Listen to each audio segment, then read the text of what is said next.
Mariana Lourdes Bautista Jaime, su asesora en la unidad curricular penal contemporáneo concerniente a la maestría de procesal penal. Pues vamos a empezar propiamente en materia, en lo que es el penal contemporáneo. Si vemos, bueno, penal contemporáneo, el penal del hoy en día, ¿no? Del día a día, de lo que es práctica forense inclusiva, pero lógicamente teniendo las bases de tanto el de penal general como el penal especial, porque es como un repaso, un refrescamiento del penal general que ustedes vieron en pregrado y del penal especial, inclusive que también vieron en pregrado. Si definimos o la primera forma de poder entender lo que es el penal contemporáneo y bueno, y la parte de las actividades o de las unidades que compromete esta unidad, es necesario pues que refresquemos lo que es el derecho penal. ¿Y qué es el derecho penal? Es un conjunto de reglas jurídicas establecidas ¿por quién? Por el Estado, que asocian el crimen como hecho y la pena como legítima consecuencia, o el resultado de efectivamente haber una persona transgredido una ley penal o haber cometido un hecho punible o un delito. Dentro del derecho penal como es tal, hay dos vertientes, el derecho penal subjetivo y el derecho penal objetivo. Decimos que existe derecho penal subjetivo cuando es el poder o la facultad del Estado y el deber de definir los delitos. Ese es el llamado jus poniendi. Y el derecho penal objetivo, el conjunto de normas jurídicas establecidas por el Estado mediante el cual se describen los delitos y se establecen las penas. Ahí es parte de lo que llamamos o lo que atañe necesariamente al principio de legalidad. ¿Pero qué es delito? ¿Se acuerdan de lo que es delito? Es una violación, es una acción, es una vulneración efectivamente de las normas. Pero delito en realidad desde el punto de vista que nos atañe y que deben ustedes refrescar y reforzar de manera jurídica lo que es el delito, es un acto típicamente antijurídico, culpable e imputable un hombre y sancionado con una pena o castigado con una pena. Eso es lo que es un delito. Un acto típicamente antijurídico, culpable e imputable a un hombre y castigado con una pena. ¿Por qué? Es necesario saber efectivamente lo que es el delito de esta forma, porque allí convergen los elementos positivos y los elementos negativos del delito, y dentro de esos elementos son los que ustedes van a tener y es necesario ponderar en el momento que hagan la teoría del caso. ¿Cuál es la teoría del caso? Si ustedes están dentro del plano de la defensa, dentro del plano de la fiscalía como titular de la acción penal, pues efectivamente tienen un caso en sus manos, por decir, y van a formular sobre ese caso una teoría, que si están en el plano de la defensa, para exculpar, buscar todos los elementos que puedan a su representado, poderlo extraer de ese proceso penal de la manera más idónea posible, que sería ¿cuál? Que sea absuelto. Y si están dentro del ámbito de la parte del fiscal, pues van a generar una teoría del caso con miras a acusar y a que el juez declare la responsabilidad penal de esa persona que está en ese proceso. Si bien es cierto, el fiscal del Ministerio Público tiene dualidad de funciones. ¿Por qué es dual de funciones? Porque debe también actuar de buena fe. No solamente tiene que ser acusador. Si en el momento que está en un proceso penal y en el transcurso o evolución de ese proceso verifican que hay elementos que efectivamente pueden inclinar más la balanza hacia la inocencia o hacia un sobreseimiento por razones diferentes, pues lógicamente, ¿qué haría? Como titular de la acción penal y como parte de buena fe, solicitar una sentencia absolutoria, si estamos en el plano de juicio, o un sobreseimiento dependiendo de la etapa procesal. Pero por eso es que el fiscal debe actuar como buena fe. Y esos elementos del delito son la clave fundamental para generar su teoría del caso y para generar o verificar todo lo que es el desarrollo del proceso. Vamos a hablar un poquito de esas, desmembrando los elementos. Acción. ¿Por qué el delito es una acción? porque necesariamente para poder ejecutarse y poder materializarse en el mundo exterior, mis pensamientos tienen que ser exteriorizados y consumados. Yo puedo pensar que el lapicero suyo, ¿cómo es su nombre, Luis? Víctor, el del doctor Víctor, me gusta y que es bonito, es blanco el lapicero, se ve que tiene una tinta buena, y yo pudiera pensar en mi mente que cuando el doctor Víctor esté distraído, hurtarme el lapicero del doctor Víctor. Lo puedo representar como una intención, pero hasta allí puede llegar, porque si yo no lo ejecuto, si no hay acción. Si el doctor Víctor, a pesar de que cree en mi buena fe y en mi honorabilidad, deja el lapicero allí y se distrae, y yo solamente vuelvo a observar el lapicero y pudiendo tener la posibilidad de hurtarlo porque el doctor Víctor está distraído, no lo hice, pues solamente quedó en mi intención. No hay acción, no ejecuté esa conducta. Entonces, necesariamente tiene que haber un acto que se exteriorice. Típico. ¿Por qué sería típico? Porque efectivamente va en congruencia y en relación con el principio de legalidad. Nadie puede ser castigado por delitos o faltas que no estén previamente establecidas en una ley. Eso, pues lógicamente es lo que genera garantía al justiciable de que comete un acto y que ese acto o ese hecho está encuadrado en un tipo. Si yo efectivamente materializo mi intención y me hurto el lapicero, pues lógicamente eso está dentro del marco del Código Penal como hurto simple, pudiéramos decir, porque efectivamente yo no generé ningún tipo de agresión física sobre Víctor y me hurté sin que se diera cuenta el lapicero y generé la acción, pero está tipificado mi conducta transgresora en un tipo penal. ¿Y cuál es el tipo penal? El hurto simple. ¿Y dónde está establecido? En la norma sustantiva penal venezolana por excelencia, que se llama ¿cómo? Código Penal Venezolano. Si bien es cierto, existen leyes especiales y leyes orgánicas que efectivamente también describen tipos penales, la más común o la básica o la sustantiva por excelencia es el Código Penal venezolano. ¿Okay?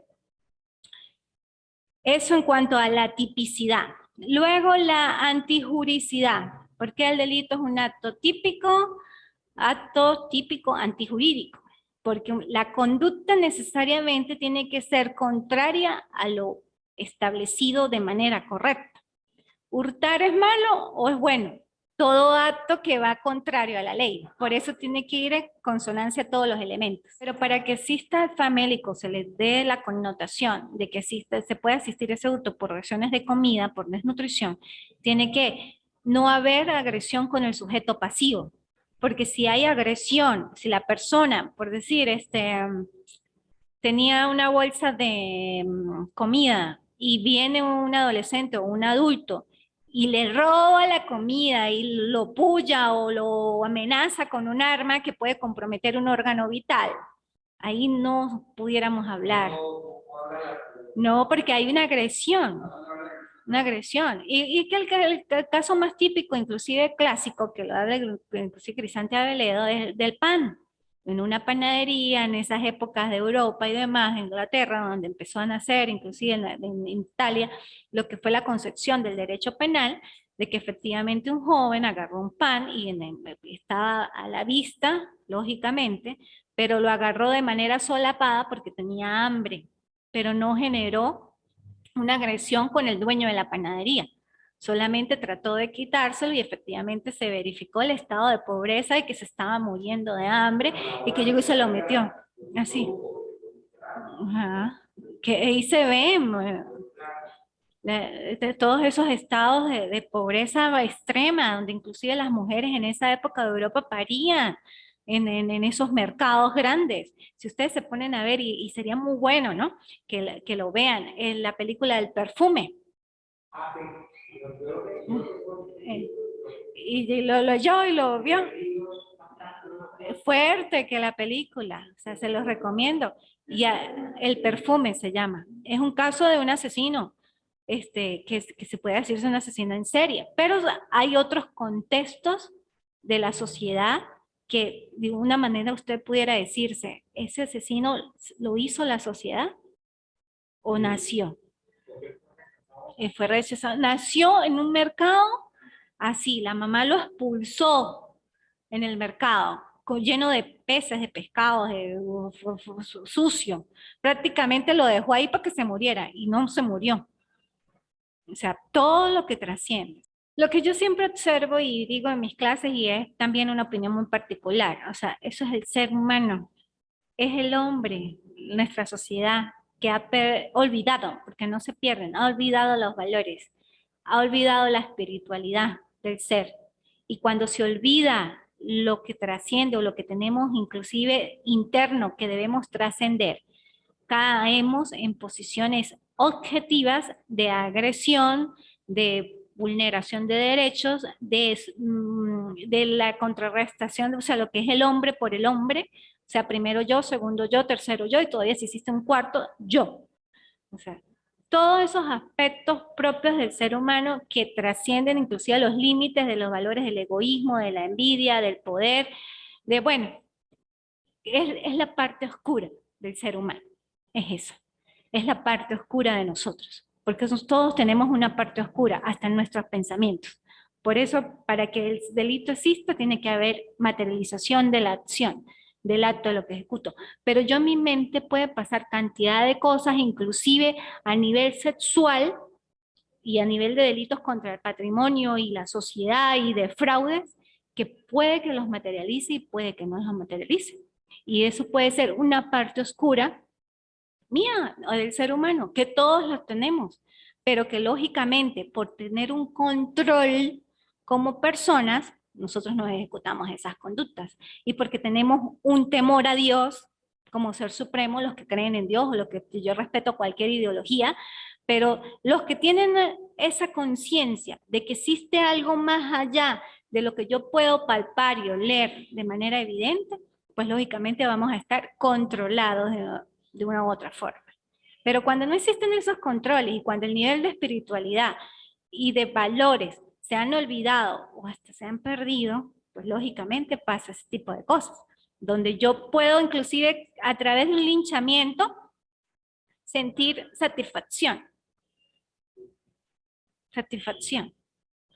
Y es lo que vamos a hablar ahorita dentro de un ratico sobre la retribución de la pena.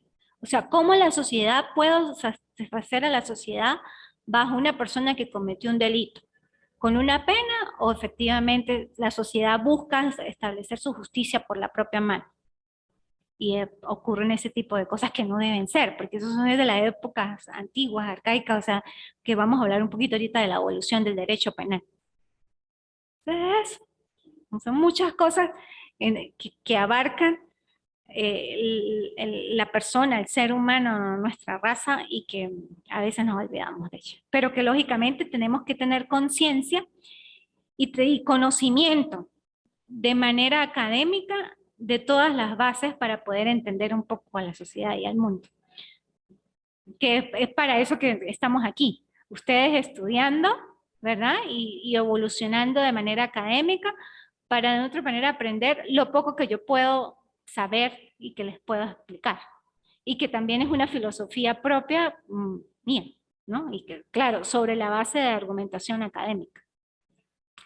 Bueno, seguimos entonces con, dijimos que la tipicidad era ese encuadramiento que debe existir entre un hecho y una ley penal o una norma.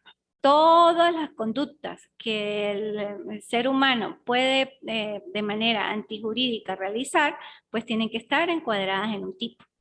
Que el tercer elemento del delito, que es la antijuricidad, que es lo contrario a la ley, lo contrario a la norma, lo que no se debe hacer, y hablábamos de que si el hurto es bueno o es malo, pues ustedes me dicen que efectivamente es malo. ¿Por qué? Porque es contrario principalmente a normas previamente establecidas por un tipo penal, pero también es malo a nivel moral, porque ya está establecido como conductas morales, inclusive de que hurtar es malo, porque sabemos desde pequeño que lo que no nos pertenece y lo que no está dentro de los límites de nuestra propiedad, pues es ajeno y que lo ajeno se respeta. ¿Ok? Eso va inclusive dentro de lo que es la concepción y de las ideas del derecho romano, de vivir honestamente, no dañar a otro y dar a cada quien lo suyo. Los principios fundamentales del derecho, que datan de la época romana. Por eso es que las conductas necesariamente tienen que ser antijurídicas y se consideran antijurídicas porque son contrarias al buen orden, al derecho, a lo que debe ser correcto. Culpable. La culpabilidad, pues bueno, un juicio de reproche sobre cierta conducta efectivamente, que exista la posibilidad de verificar que esa persona efectivamente dentro de su radio de acción ejecutó una conducta antijurídica y que esa conducta antijurídica necesariamente es reprochable ante la sociedad. La imputabilidad, cuando una persona es imputable o inimputable, es ese estado o actitud y comportamiento y connotación como cualidad del ser que una persona debe tener para efectivamente por ser considerada imputable de ese delito. Por decir, la imputabilidad en Venezuela en materia de jurisdicción ordinaria se verifica desde la edad de los 18 años. Toda persona que tenga 18 años en adelante que comete un acto antijurídico, una conducta antijurídica, pues es penalmente imputable y probablemente será culpable. A aquellas personas que sean menores de 18 años, pero que estén dentro de los 14 y menos de 18, siguen siendo imputables y penalmente responsables, pero bajo la jurisdicción especial. ¿Qué quiere decir? Sistema de responsabilidad penal de adolescentes. Siguen siendo considerados imputables y penalmente responsables, pero con una garantía especial o a través de una jurisdicción especial, como es el sistema de justicia penal juvenil venezolano.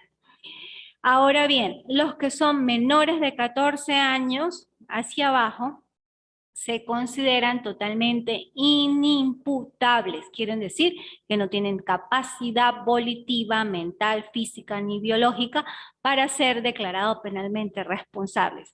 Un adolescente que tenga 13 años y cometa hechos delictivos bajo los más graves, por decir violación o robo o droga en mayor cuantía y demás, que tenga 13 es declarado inimputable, no puede ser declarado penalmente responsable y solo se le aplicarían medidas de protección que no son coercitivas o no son coaccionables. O sea, el adolescente pues se le aplican estas medidas para que pueda regular su comportamiento con el firme propósito de insertarlo a la sociedad de manera armónica y pacífica, pero ya ahí van pues otros aspectos que atañen tanto a la familia, a la sociedad y al propio adolescente. Porque si el adolescente pues efectivamente no cumple esas medidas de protección, no se le va a aplicar ninguna sanción corporal o una sanción administrativa a él o a sus padres por no haberlas cumplido. Y si pasa los 14 años igualmente no las cumplió, pues eso queda impune, así de sencillo. En este plano de 14 a 18, pues sí, tienen conciencia y su maduración biológica y psicológica, su madurez mental, pues sabe lo que es bueno y lo que es correcto. Lo que pasa es que a través de las políticas públicas del Estado, y no solamente Venezuela, sino eso es a nivel internacional, porque si ustedes observan o verifican lo que es el Observatorio Internacional de Justicia Penal Juvenil, ellos buscan es la inserción del adolescente y lógicamente que hay que darle una connotación y un trato diferente a ese adolescente que está en conflicto con la ley penal. ¿Por qué? Y yo parto de la misma concepción, se pudiera decir, porque un adolescente no lo podemos castigar en la misma proporcionalidad que un adulto. Yo parto, y siempre lo digo en mis clases, y eso es una frase mía, que si se educa a un adolescente en conflicto con la ley penal, se educa o se evita a un adulto en situación de criminalidad. ¿Por qué? El origen de los delitos en materia de adultos, la raíz está en la adolescencia y en los niños. Si un niño nace en una familia estructurada, ¿verdad? Papá, mamá y hermanitos, o papá y mamá solamente, bajo concepciones o el ámbito o el área del amor y de la atención, va a ser un niño y un adulto que va a seguir evolucionando con seguridad, con protección, con valores altos o índices altos de afectividad y de saber y de tener conciencia más sobre lo que es bueno y lo que es malo, porque tiene atención, porque tiene amor, porque tiene afecto, porque tiene educación, independientemente de que sea una familia medianamente, que no sea una familia rica, sino que sea una familia consolidada, pero con valores y principios consolidados. Pero ¿qué sucede si ese niño o ese adolescente tiene una familia desestructurada o estando estructurada, la familia es agresiva, es grosera, para ellos hurtar es bueno, tienen los valores por el suelo, pues lógicamente él va a absorber toda esa conducta porque es aprendida. O sea, uno aprende con base a lo que observa, lo que ve, lo que siente. Y va a ser un adolescente con conductas disociales o asociales. Cuando hablo de conductas disociales, va a ser un adolescente en conflicto, o un niño en conflicto por su grado de agresividad. Y la forma de exteriorizar la agresividad o su carencia familiar es teniendo esas conductas disociales y altaneras en su ámbito de estudio, en su sociedad. Es cuando los niños hacen bullying, que son el sujeto activo del bullying, y todo este tipo de aspectos que atañen. Pero si el niño es atendido y demás, pues lógicamente va a ser bien. También puede suceder lo diferente, de que siendo atendido es golpeado, es maltratado, es violado, va a tener conductas asociales que van a crear delincuencias neuróticas a la larga, que van a ser estallidos, que van a tener un trastorno de conducta interno a nivel inclusive neuronal y psicológico que puede implosionar o explosionar o generarse o explotarse por algo que como adulto vive. Por decir, se ha comprobado que muchas veces los delitos pasionales, cuando un hombre o una mujer cercena la vida de su pareja, viene de una implosión o de algo que generó por infidelidad, porque vio, porque conmutó y porque su forma de reaccionar y de explotar se generó. Y se dice, uy, pero yo no pensé que esa persona fuera a hacer eso. ¿Cuántas veces no decimos eso? Uy, yo no pensé que pudiera hacer esa estafa, inclusive en el ámbito de estafa, de fraude, si se veía tan correcto, tan correcta. Son delincuencias neuróticas. ¿Y de dónde vienen las delincuencias neuróticas? De la estructura familiar. Eso no es que lo diga yo, Adriana Bautista, eso es que a nivel científico se han hecho estudios donde efectivamente se ha determinado que el origen inclusive de la delincuencia viene dentro de las estructuras familiares. Por eso es que se trata de que ese sistema de responsabilidad penal juvenil sea equilibrado y proporcional a lo que vive el adolescente y que tiene que haber un grado de separación tratando de ¿qué? De rescatar a ese adolescente para que cuando sea adulto no vuelva a reincidir como adulto. Esa es la forma. Sí es cierto que hay muchos adolescentes que cometen delitos de lo más graves, matan a su papá, a su mamá y demás, pero hay que verificar y los factores o las causas que originaron la perpetración de ese delito y con esa magnitud de ese adolescente. No podemos señalar con un dedo, porque no sabemos lo que ha vivido ese adolescente o lo que padeció, o lo que inclusive a nivel neuronal tiene. Por eso, si vamos inclusive a la época del Lombroso y demás, que decía que el delincuente se hace o se nace, yo pienso que eso es mixto.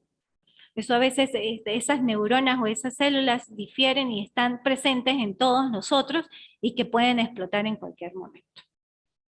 Eso es lo que sucede y lo que debemos tener al tanto. Una persona no es totalmente íntegra para poder señalar a otra en diferentes aspectos, sea sobre su sexualidad, sobre su moralidad, sobre las concepciones de vida que tiene y demás, porque es nosotros. Ocupémonos de qué, algo muy importante, de nosotros y la trascendencia o el efecto que podemos tener en nuestro radio de acción. Si yo en mi radio de acción considero que lo que estoy haciendo es bueno y si tiene efectos buenos, pues bueno, voy a mantenerme así para poderlo seguir extendiendo y materializando, sin dañar a otro. Eso es una máxima inclusive del derecho, porque yo no solamente no puedo o puedo dañar a otro, no solamente por quitarle o ejerciendo una acción material sobre un bien patrimonial. Yo puedo dañar a otro con mis palabras, con mi verbo. Lo estoy dañando. Entonces, es el ámbito del respeto de los derechos y de lo que quieren las otras personas sin tragedia. Si a mí no me afecta de una u otra manera, bueno, déjalo que sea libre y que sea feliz. El Estado regulará su conducta. Si el niño, lamentándolo mucho, para bien o para mal, se creó o se crió en una familia de un mismo sexo, el niño, bajo los sistemas de libre albedrío, porque también puede apartarse de esa conducta que observa de papá y mamá y tener luego una familia como es, con hombre y mujer. También lo puede hacer porque eso es propio del ser, es libre albedrío. ¿Y qué puede generar eso? El conocimiento. ¿Y cómo se genera el conocimiento? A través, a través de la lectura, de leer y leer variado, de leer a nivel científico, de leer espiritual, de leer a nivel académico. De leer. ¿Por qué? Porque el conocimiento es poder. Es lo que me va a abrir a mí mi forma de pensar y la posibilidad que me da de cambiar y de tomar decisiones. Así de sencillo. Entonces va a depender de uno sencillamente, al fin y al cabo. ¿Okay? Ajá, entonces quedamos en la imputabilidad. La inimputabilidad ya dijimos que en el ámbito de aplicación es ese, menos de 14 años inimputable, solamente medidas de protección. También están los otros casos de inimputabilidad cuando se dan por enajenaciones mentales, enfermedades mentales que son debidamente comprobadas o estados de alucinación y demás que también tienen que ser debidamente comprobados para verificar la inimputabilidad de esa persona, ¿no? Porque pueden haber inclusive enajenaciones mentales sobrevenidas, pero pues va a depender de los estudios que se hacen y de cada caso es particular. Se debe verificar si efectivamente esa persona, su estado de enajenación fue sobrevenido o ya tenía una conducta paranoica y esquizofrénica con antelación y cometió un hecho delictivo. Pero pues eso ya es un poco más de adentrarse a nivel neurológico y psiquiátrico y los estudios existen para poder determinar si efectivamente una persona cometió un hecho delictivo bajo estados de enajenación o de enfermedades mentales. Bueno, y la pena, que el grado de punibilidad y pues posteriormente de penalidad, que es como el resultado de todos estos elementos anteriores. Los elementos negativos a esos delitos, pues bueno, de la acción es la omisión, de la tipicidad es la tipicidad, de la antijuricidad las causas de justificación, de la culpabilidad las causas de inculpabilidad o excusas solutorias, y bueno, de la punibilidad si está pues la penalidad, pero si lógicamente no están los primeros elementos del delito, pues no podemos llegar a pena, porque tienen que configurarse todos estos elementos del delito para que efectivamente llegara a una pena. La integridad, si nos vamos a esos puntos ya más holísticos, abarca el todo. Y la honestidad es una parte de esa integridad. O sea, toda persona íntegra es necesariamente honesta, pero no todo honesto es íntegro. Y son muchos los factores, por lo menos yo no puedo hablar o no podemos hablar muchas veces de ciertos puntos o ser tan tajantes cuando yo tengo debilidades en otras áreas. Así de sencillo. O sea, pero, no, no, por la mente le digo, no, yo veo otro tipo de relaciones y no me gusta para nada. claro, sí. Yo tengo un profesor, aula, profesor. Yo la respeto, pero ¿cómo es? Hasta ahí. Claro, pero es que hay que ver, como te dice, siempre en el origen. Inclusive, o sea, yendo un poco a veces hasta más allá, en cuestiones de acción y reacción. Toda acción genera una reacción.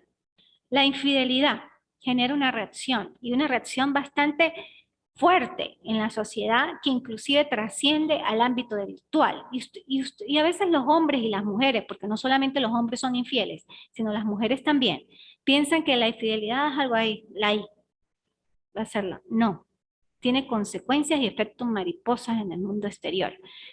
Mariposa en el mundo exterior, consecuencias graves a nivel inclusive de criminalidad o a nivel criminológico, Porque si en una relación de infidelidad, donde en una noche loca, una noche de copas, hubo una intimidad y producto de esa intimidad se generó un embarazo y se procreó un niño, pero ese niño no estaba bajo una relación estable, sino después fue nacido en una así, que nació solo o con mamá solamente y sin papá, porque casi siempre esa es la mayoría de los casos. Ese niño de una otra manera tiene unas conductas que no son las más idóneas y va creciendo. Si el niño no se educa internamente y no lo van regulando su mamá solita o con la familia que tiene, va a tener conductas disruptivas en el proceso después y son más vulnerables a cometer hechos delictivos.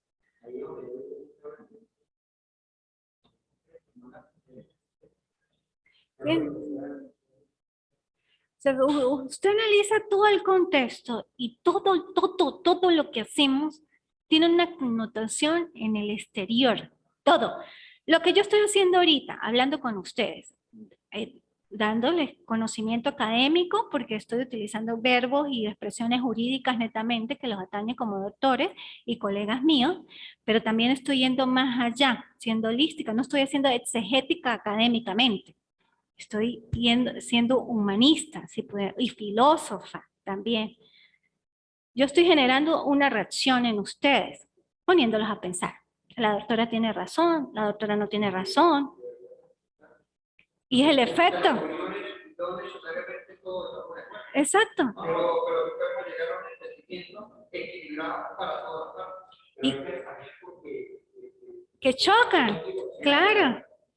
Sí. ¿Y cuál es el efecto mariposa que yo estoy generando en ustedes? Poniéndolos a pensar. Y después a pensar, ustedes van a trascender eso y voy a estudiar más, voy a leer más. Y la reacción es esa, que ustedes estudien más y busquen e internalicen más sobre la base de lo que estamos socializando hoy. Entonces, ese es el efecto mariposa. Toda acción genera una reacción. Bueno, mis colegas, gracias. Nos vemos en la próxima clase.